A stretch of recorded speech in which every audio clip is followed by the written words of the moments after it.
Hi everyone, it's Dr. Marks, and our topic today is what contributes to economic success. So we want to take a look at some of those factors, not all of the things, but we're going to cover some of the factors that helps an economy be successful. We see that Costa Rica is a success story, and we want to know, why is Costa Rica a success story? What is it that contributes to Costa Rica's success? So in this lecture, we're going to explore things like human capital, foreign direct investment, and participation in trade.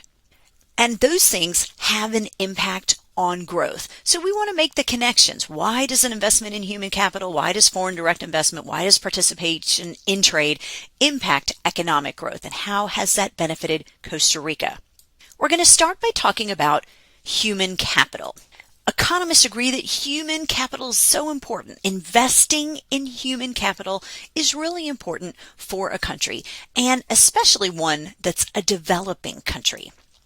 When we talk about human capital, we're talking about investment in education or training of labor. So think about that labor force. And if they're uneducated, if they're not skilled, that's going to limit you, right? But what happens when you start investing in education? You start offering training where you then transform your labor force into skilled labor. Well, you're going to end up with more productive workers, right? That's clear. So with a more sophisticated workforce, when they have skills, when they have training, you have different types of jobs being created. You go from jobs that don't require any skill to jobs that do demand some level of skill. As you can imagine, that opens up new opportunities and better opportunities. And that has definitely happened in Costa Rica. We've already talked about the peace dividend for Costa Rica, but clearly this peace dividend has paid off big time for Costa Rica. Remember, with no military to pay for, all of that funding is freed up. And when all of that funding is freed up, they have invested a lot of that money into education. So Costa Rica has chosen to make huge investments in the education of their people. With huge investments in education came along compulsory education laws like we have in our country. So they have compulsory education from age 6 to 16. And education in Costa Rica is free. So this is a developing country that has mandatory education like we do, and they offer free education like we do. But what's interesting is that in Costa Rica, this includes preschool from age 4. Now think about that. Is preschool in the United States free? Well, I can tell you as a parent of 2 that it definitely is not. And a lot of families here in the United States struggle because preschool is so expensive.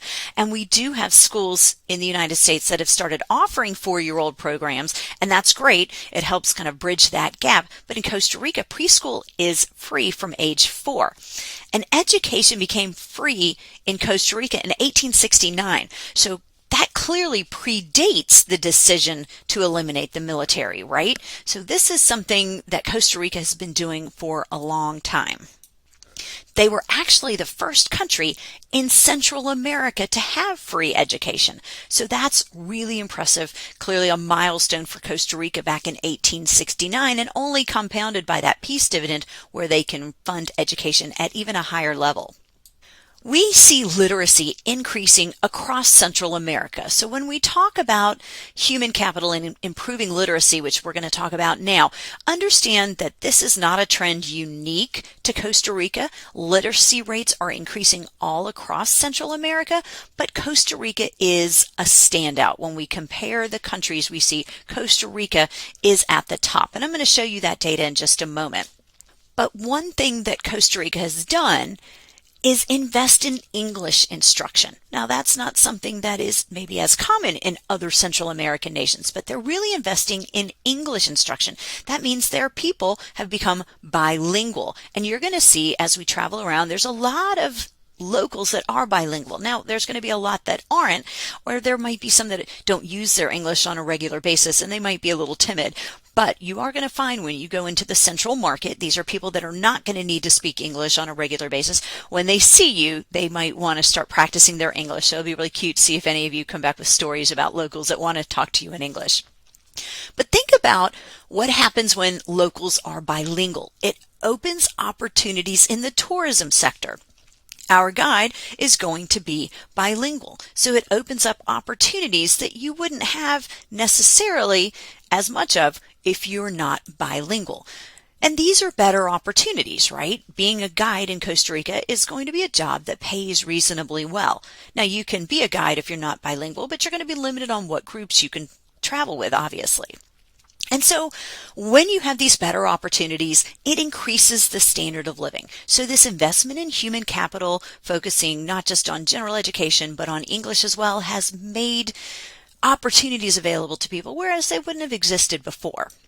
If we look at this graph, and this is a little bit old and I'm not able to find this updated in what I'm looking for, but it's showing you the composition of total public expenditures. I'm reading the title underlined in red, total public expenditure on education as a percent of total government expenditure, as a percent. So basically what we're saying is let's look at the country's government's expenditures and see what portion of it goes to education.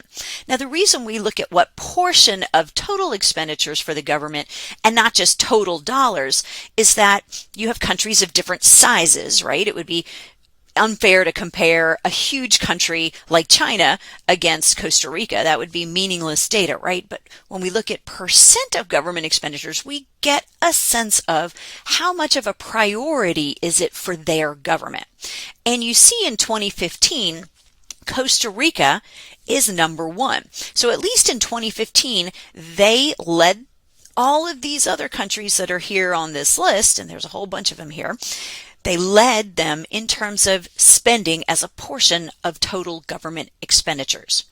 Let's look at the literacy rates for countries in Central America, and there are different ways to measure literacy rates. We're going to look at the age 15 and older, the proportion of the country's citizens that are literate who are in the age brackets 15 and up. And this is 2022 data for a lot of the countries, but there is some data that's just a few years old. Literacy rates aren't captured every year, so the most recent data is 2022, and some of it goes back just a couple of years. But we see for Costa Rica, this is more recent data, 98% of the country is literate. And that's wonderful because remember, Costa Rica is a developing country. And then you see Panama. What do we know about Panama? Is it richer or is it poorer than Costa Rica? So try to remember what we've learned. So Panama is close, right? We talked about Costa Rica and Panama as being the two kind of outliers that have broken away from the pack in Central America. And they also see a high literacy rate at 95.7%. But then you see a big gap between those and Nicaragua at 82.6%, Honduras 88.5%, El Salvador 89.1%, Guatemala 83.3%, and Belize 82.8%. So again, we're not looking at the Caribbean, although really the Caribbean is often grouped into this geographic region. We've got Central America and we've got the Caribbean. But we're going to be focusing just on Central America. What you see here is that Costa Rica clearly is a bit of an outlier, along with Panama compared to the others. And again, Costa Rica's data is from 2022, but some of these others might be just a couple years old just because I'm finding the most available data that I can get. One thing I want to point out is that these are averages across gender. Often we see the data presented as male literacy rate, female literacy rate, and then the combined literacy rate. So I want you to tell me, which is higher, do you think, in this part of the world, male or female literacy rates? Which do you think would be higher? Well, if you're thinking in your mind, oh, it's going to be the male literacy rates. Yes, that is correct.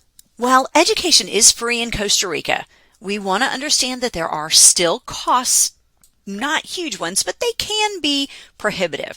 Uniforms are required at public schools, and you may see children in their uniforms, and supplies can be costly for poor families. Now, I believe that the free education includes your books, but it doesn't include your school supplies. And I've been working with an organization in Guatemala where the school supplies are only $5 or $6, and that alone is enough to put a barrier between a family having to keep their child home and sending them to school. So this organization I was working with, I was collecting money. We were creating care packages of school supplies to try to encourage enrollment in schools. So believe it or not, this doesn't seem like a lot of money, but for very poor families, this is going to be prohibitive for you. So this limits access to education for the poorest families in Costa Rica, unfortunately. Then the country struggles with obtaining high quality teachers. Now, we have the same problem in the United States, and especially since COVID, it's gotten worse. We have a lot of schools, especially in the more depressed areas, that are just having difficulties filling their teaching positions. But Costa Rica really has a problem with this.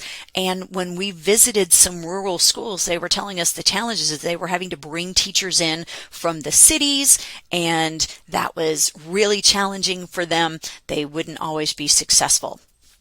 And so that's what they've communicated to us at the rural schools, that one of their biggest challenges is just being able to staff their classrooms.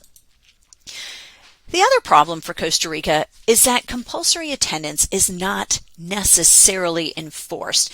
So they have compulsory laws, but if you go to the rural areas, schooling is less common in those rural areas. And so this is also a concern in some of these areas. So decreasing those dropout rates is a priority for the government. They know that there are kids that are dropping out of school, maybe choosing to themselves or because of their family situation, and trying to decrease those dropout rates where people are not continuing in school, or maybe they're choosing to leave at age 16 when the compulsory attendance law is no longer in effect. They're trying to work on this. So that's a priority for the Costa Rican government. Let's move on to our second big important thing that can influence a country's economy, and that is what we call foreign direct investment. Foreign direct investment. So another driver of growth for a country, foreign direct investment. And that's a lot of words. So us economists tend to just call it FDI. FDI, foreign direct investment, FDI. When we talk about foreign direct investment, we're talking about foreigners investing in a country. So it's when foreigners, people outside of the country, are investing in that country. So foreigners outside of Costa Rica investing in Costa Rica. But this is important to understand. We're not talking about stocks. We're not talking about bonds. So this is not financial investments in the financial market, like me putting my money into a mutual fund or me putting my money into, buying Apple stock. That's not what we're talking about. We're talking about a different form of investment. We're talking about investment in businesses. So think about trying to invest in businesses in Costa Rica. We're not talking about, as we said, the stock market. So I'll give you some examples of this in a second, but when foreigners bring those investments to Costa Rica, they're bringing this financial capital, right? Because if I'm going to open a business in Costa Rica or buy a share of a business in Costa Rica, I'm investing in businesses in Costa Rica, and I'm bringing with me that financial capital. So there's this influx in this financial capital, but there is also an influx of new ideas and technologies. Think about it. If Americans are investing in Costa Rica, we're bringing our know-how, our managerial skills, we're bringing technology and new strategies. So you can see how this would be important for a country. Here are some examples of foreign direct investments. Let's say that Japanese businessmen decide that they're going to build a new resort in Costa Rica. So if they are building a new resort in Costa Rica, that is foreign direct investment. If a German auto manufacturing plant moves to Costa Rica, so let's say BMW decides that they want to start producing cars in Costa Rica because Costa Rica has a skilled labor force, well, that's going to bring this big influx of financial capital. They're going to have to build, they're going to have to hire people. You can imagine that this is going to be good for the economy. And last example, let's say a group of Russians decide that they're going to buy part of a Costa Rican company. So maybe, an investment group or some Russian business decides they're going to buy out part of a Costa Rican company. Again, influx of capital and know-how and different business solutions and strategies. All of these are examples of foreign direct investment and are good for the economy. Is Costa Rica a good place to invest? And it appears that it definitely is. So I went in search of some research and I found a number of things. This was one study by FDI Intelligence, and the headline of this study was Costa Rica again tops the list of FDI overachievers. So this is a company or think tank of some kind that has put together a methodology for evaluating where you can invest internationally in the kind of investments that we've talked about and experience good rates of return. Costa Rica is number one. So they got the highest score under this methodology. Then I found another study, but the punchline here, it says, the countries that punch above their weight when it comes to foreign direct investment. Who's at the top of the list here? Costa Rica. And this is recent information, guys. This is for 2022. So the subheading says Costa Rica tops the 2022 Inward FDI Performance Ranking ahead of North Macedonia, while China finishes in last position. All right. So clearly, Costa Rica is a good place for foreign direct investment, and foreign direct investment has been flowing into Costa Rica. I grabbed some data and I've graphed it here, and this is foreign direct investment between 1970 and 2023. Now let's look at the left side of the graph and notice I've got two lines here. So look at the axis, and you always want to, when you're dealing with graphs, and if you're studying econ, you're probably already pretty good at this. But if you're not, and graphs are new to you, the first thing you want to do is look at your axes. Read the heading, but then what are we measuring? So the horizontal axis, the x-axis, we're just going across time. So we've got how many years here? It looks like about 50 something, like 51 years or 52 years. But then look at the vertical axis, because that tells us what we're measuring. And we have two lines. The top part of the graph is just capturing inflows. In other words, dollar values of inflows. And this is going to be clearly it's not in dollars. It should be better described, but it's going to be in, billions of dollars or something like that. So the first line at the top is just actual dollars. Below it, it's as percent of GDP. So if we look at the foreign direct investment money that has come in, that then is calculated as a percent of Costa Rica's gross domestic product, right? We remember GDP, the dollar value of all final goods and services produced in the country in a year. So they have a similar shape, but let's look at the top line. If we look at 1970 in the top line, it's kind of flat, kind of flat, kind of flat, kind of flat. And then we get to about 1985, 1986, 7, 8. By 1990, what are we seeing? We're starting to see foreign direct investment going up. And gosh, look between, for example, 1998 up to, 2008? You see a pretty significant increase, right? That line starts really going up. And then boom, what happens? We see this huge dip because that's the global financial crisis, right? The Great Recession, we called it in our country. And then we bounce back. Costa Rica bounces back. It's going up and up and up. All right, then we start seeing some dips. And then unfortunately, boom, the COVID-19 pandemic hits. So it's always important to remember that we have more recently seen these two really big periods of recessions. But if you fit a line to this, the line is clearly increasing. So Costa Rica has been very successful in attracting foreign direct investment. Of course, not in the 1970s, but in the last few decades, they've attracted quite a bit of foreign direct investment, and research suggests that it is a really good place if you're looking for security and having good rate of return, safety of investments, those kinds of things. So here's data. It's a little bit old, but I was trying to find data to get a sense of how is foreign direct investment broken down into categories. And this is the most recent data I am able to get. Again, don't forget that that big dip is our global financial crisis. The data ends at 2012, so we don't have the COVID-19 pandemic showing here. But this allows us to get a sense of where investments are being made, what industries.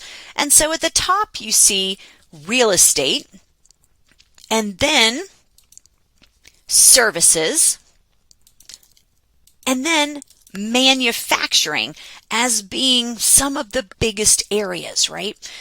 So if I were to try to describe foreign direct investment, it looks like the service sector has really blown up, right? That's the purple. We're seeing a lot of investments in Costa Rica's service economy. And manufacturing is still really big, and of course, real estate. There's others as well. So you see tourism, you see financial systems, you see commerce, agriculture. But look at the very bottom, agriculture. It's very small, right? Because Costa Rica has moved away from being purely an agricultural economy. And we're going to take a better look at that in our next lecture. So we see foreign direct investment flowing into Costa Rica. The service sector, manufacturing, real estate, those are big sectors of Costa Rica's economy that attracts foreign direct investment, but it's not the only ones, right? It's not the only three, but those are probably what I would call the heavy hitters. Why is it that investors are attracted to Costa Rica? Well, it turns out investors are attracted to Costa Rica by many things. Costa Rica has a lot going for it. First of all, it's politically stable, right? That's one of the reasons they were able to eliminate their military. So it's a politically stable country. It has a relatively well-educated workforce, especially if we're talking about developing nations. So again, we're not trying to compare it to the United States or Germany, but it has a relatively well-educated workforce, and it's going to be a lot cheaper than German workers or American workers. If you're looking for a developing country, this is a good one, especially if you want to be in the Americas. This is a good place. They are an outlier when it comes to having a well-educated workforce, and they're certainly an outlier when it comes to political stability, right? You wouldn't say that about Guatemala and Honduras and El Salvador. They've, just have so much political problems. They've got lots of corruption. So Costa Rica has really done a good job in these categories, but it also has a good business climate. That means ease of opening a business, transparency with respect to running a business. It might have a lot to do with kind of the tax code and how businesses are treated. So when you say that a country has a good business climate, that means it's a good place to be. It's maybe easy to get things done. It's transparent. You can open a business with relative ease. There's not all these barriers and red tape and restrictions. Of course, there's going to be some anywhere, but there are places that have business climates that really wouldn't be very conducive to opening a business. But Costa Rica has a good business climate. Costa Rica is also part of a free trade zone. So that's important. When you're involved in a free trade zone, there's going to be a higher volume of trade activity. And we'll talk more about that later. They're also, as you know, a leader in sustainability. And we'll be moving on in this class after we get through kind of the economics of Costa Rica to talk more about sustainability in Costa Rica.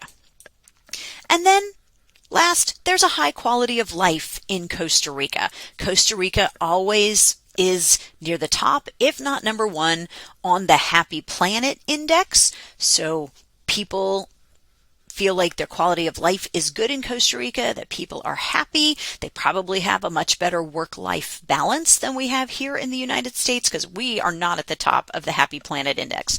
So high quality of life. That means if you want to open a business there and bring over your own workers who are going to be happy, that you can probably find a stable workforce and they're going to be well educated. It's going to have relative ease of being able to operate your business, and there are opportunities especially related to being in this free trade zone. So as I said, Costa Rica's got a lot going for it. Finally, let's move on to talk about global trade. International trade is what we're talking about, and international trade is important to a country's economic success. Trade, as you already know, probably refers to exchange of goods between countries, and it can also involve services, but I'm going to keep it very simple, and we'll just kind of think about trading goods back and forth between countries. So if we're involved in international trade, goods are trading between countries.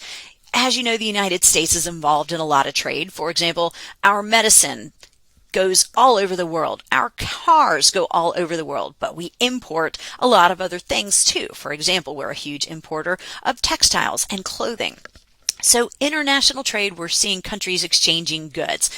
Some terminology that you need to know that you're probably already familiar with, but just for completeness, let's make sure you understand. If we're talking about things brought into your country, those are imports. The United States imports clothing and textiles. So things that you bring in, your imports, and then the things that you send out of your country are your exports. So we export a lot of different things: medicine, entertainment, sports equipment, trucks.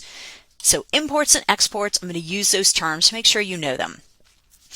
When you're involved in international trade, being able to access other markets promotes your prosperity, right? Think about it. If you can access other markets like the United States, like Europe, those are big markets with a lot of money, and that's going to help promote your prosperity. If you can sell things to the United States, if they're buying a bunch of stuff from you, you're exporting to them and they're importing from you, that is going to create some wealth. Think about just the United States. It's a really big market. So if Costa Rica can trade with the United States, it's going to create huge benefits for Costa Rica. And surely Costa Rica has things that we want. They are specializing in things that we are likely to want to import. So if you can be involved in international trade, especially if you can be involved in some kind of free trade region or free trade zone like Costa Rica is, that will give you access to markets and that will create wealth. So being part of a free trade agreement is helpful, and Costa Rica is actually participating in free trade. They are part of the Central American Free Trade Agreement. So you're going to see that referred to as CAFTA, and now it's CAFTA-DR. And this is a trade agreement between the United States, Central America, and the Dominican Republic. So think about what we were just talking about. If Costa Rica could get access to the U.S. market, that they could sell a whole lot of things, because the U.S. is a really big market, well, they are, right? They're able to do this through the Central American Free Trade Agreement, U.S., Central America, and Dominican Republic. So what it means to be part of a free trade agreement is that the goods are going to trade between these countries without trade barriers. So goods can flow back and forth without those trade barriers that restrict trade. So countries can buy from each other without these restrictions. So there's no limits. There's no things that limit the amount of trade that's going to take place. That's going to increase trade volumes. So what kinds of restrictions am I talking about? One example is tariffs. A lot of countries trade, but there are tariffs involved. So a tariff is a tax on the imports. So if we're trading in our country, the United States, with Costa Rica, and we remove those tariffs, think about what happens. We remove those taxes, and now things are cheaper, right? Are we going to have more trade, or are we going to have less trade when we remove tariffs and we make those goods cheaper? We're going to have more trade, right? But there's also quotas. That's another trade barrier. And a quota is a limit on the volume of exports, a limit on the volume. So maybe, for example, we have a quota on sugar that we bring in from certain countries. That's going to limit how much they can trade with us, right? What if we remove those quotas? Well, all of a sudden now there's more trade opportunities. So this is what we mean when you're participating in a free trade agreement like CAFTA-DR. You're removing trade barriers like tariffs, which are taxes, or quotas that limit the volume that countries are allowed to export to each other. And when you remove those things, it creates more opportunities for trade. And that's the benefit. It creates opportunities for more trade. So my guess is through CAFTA, Costa Rica and the U.S. are trading a lot more than they would have before CAFTA. That makes sense, right? So CAFTA has increased trade activity, especially involving the United States. Well, that's a big market, as we talked about. This is a win, not just for Costa Rica, but for all the other Central American countries and the Dominican Republic, right? Economists overwhelmingly support the idea of trade. Economists know that trade is good, especially free trade. And by free trade, we're talking about when we remove the trade barriers. So especially free trade, when we remove those trade barriers like quotas and tariffs. Trade, and especially free trade, is a driver for economic development. So these developing economies, when they have the opportunity to participate in more trade, especially free trade, this is going to be a really big win. Trade volume has increased substantially for Costa Rica. So Costa Rica clearly wins by participating in global trade and especially in free trade through the CAFTA-DR trade agreement. We also see that the composition of Costa Rica's exports has changed over time. What do I mean by the composition of exports has changed over time? What I mean by that is if you look at the bundle of things that Costa Rica exports, it is not the same as it was several decades ago, that we've seen this change in the kind of things that Costa Rica is trading. Let's take a look at who Costa Rica exports to. And this is from 2021, so this is the most recent data that I can find compiled neatly for me. Who is at the top of the list, guys? Who is their number one export destination? Well, you see it right there. It's the United States. Is that surprising? No. It's because we're part of the CAFTA-DR agreement, right? So they can sell to us without the trade barriers in place, which makes it better for us to trade with them when we don't have to pay tariffs and when there's not these artificial restrictions on quantity. But we're also a big market. So when we talk about who our biggest exports go to, well, we're talking about dollar values. Well, we're going to sell a lot more to the United States from Costa Rica than maybe to little bitty countries like, Honduras.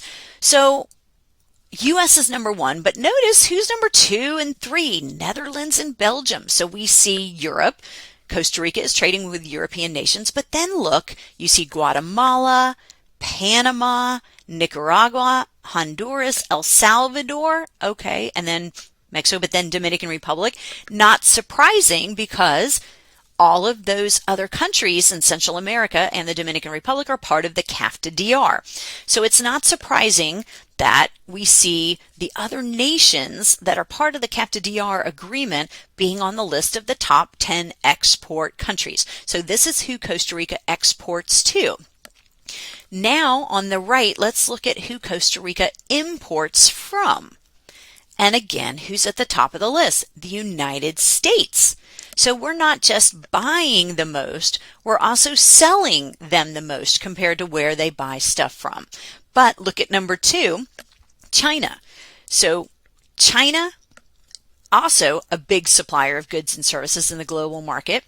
And then we see, go down a little bit further on the list, some of the representation from CAFTA, Guatemala, but then look at it. Then we've got it kind of all over the place. We've got Germany, Brazil, Japan, Spain, Colombia, Chile. So what does this tell me? That the U.S. has to be amongst their number 1, 2, or 3 trading partners, probably number 1, and we're going to look at that in a second, because they're our biggest country that Costa Rica exports to and the biggest country that they import from. When it comes to exporting, they are really focusing a lot on those countries that are part of CAFTA-DR, but when it looks like who they're importing from a whole lot of countries in their top 10 list that are not part of CAFTA-DR.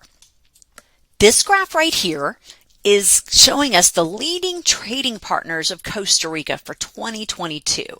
But what it's doing is it's adding the left side and the right side of the previous graph together. It may not be the same exact data source, but it's going to give us a sense of, when we look at both imports and exports, who are the biggest trading partners. Now, blue is capturing the exports and black is capturing the imports. So who are Costa Rica's biggest trade partners? We can clearly see who number one is. Number one is the United States, and it is so much bigger than anybody else, right? It's way bigger than number two. Well, who is number two? Well, I wish this was in order, but it's not, so you have to just look carefully, and you see that it's China. So the number two trading partner is China, and the number three trading partner is Mexico. So the United States, followed by China, followed by Mexico. But huge difference between trade with U.S. and trade with China. And part of that is going to be explained by U.S. is participating in the CAFTA-DR free trade agreement, right? And China is not. You also see representation from other members of CAFTA, right? You've got Guatemala, Nicaragua, Panama, Honduras, El Salvador. Not surprising. Again, one, geographic proximity, but also they're part of CAFTA and they can trade with each other without the trade barriers in place. But the U.S. is overwhelmingly the number one trade partner for Costa Rica. Let's take a look at what Costa Rica is exporting.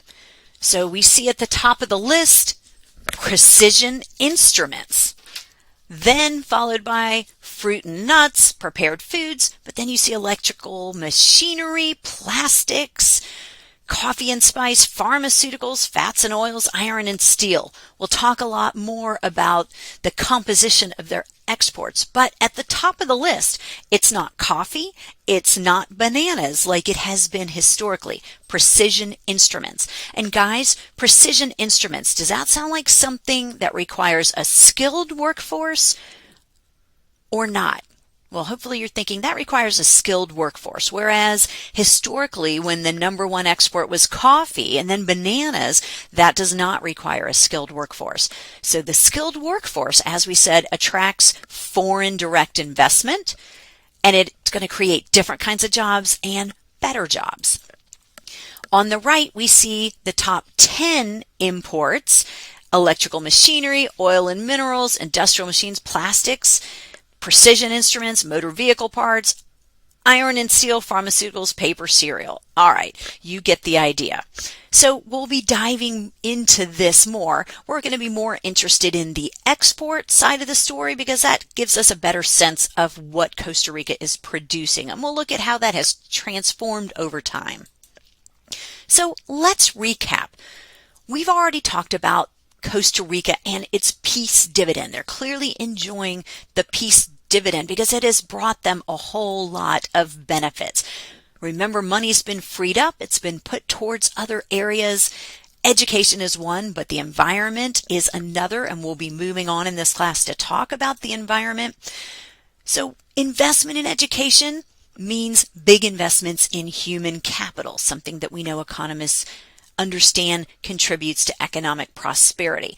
But it's also a destination for foreign direct investment, right? We had 2 studies that said it was the number 1 location for foreign direct investment. It's attractive to investors for a lot of reasons. So we've talked about why foreign direct investment would flow to Costa Rica specifically.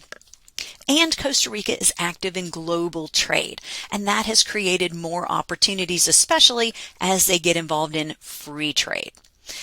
There are some economic concerns for Costa Rica, so I don't want to mislead you. We've talked about some of these economic concerns in previous lectures, so let's not lose sight of it. I am not trying to in any way suggest that Costa Rica is a panacea, that they have no economic concerns. They definitely do.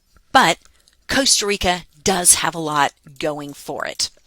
In our next lecture, we're going to take a look at the changing economy, specifically the composition of the economy. Once primarily agriculture, coffee, bananas. Now we see diversity in industry. So we want to characterize this transformation from being primarily agriculture to an economy that has much more diversity, moving into the service sector, manufacturing. And this is a result of the human capital investments that we've been talking about, being able to attract foreign direct investment, and those activities that they're participating in through global trade. So let me know if you have any questions. Thank you so much for listening, and I hope you have a great day.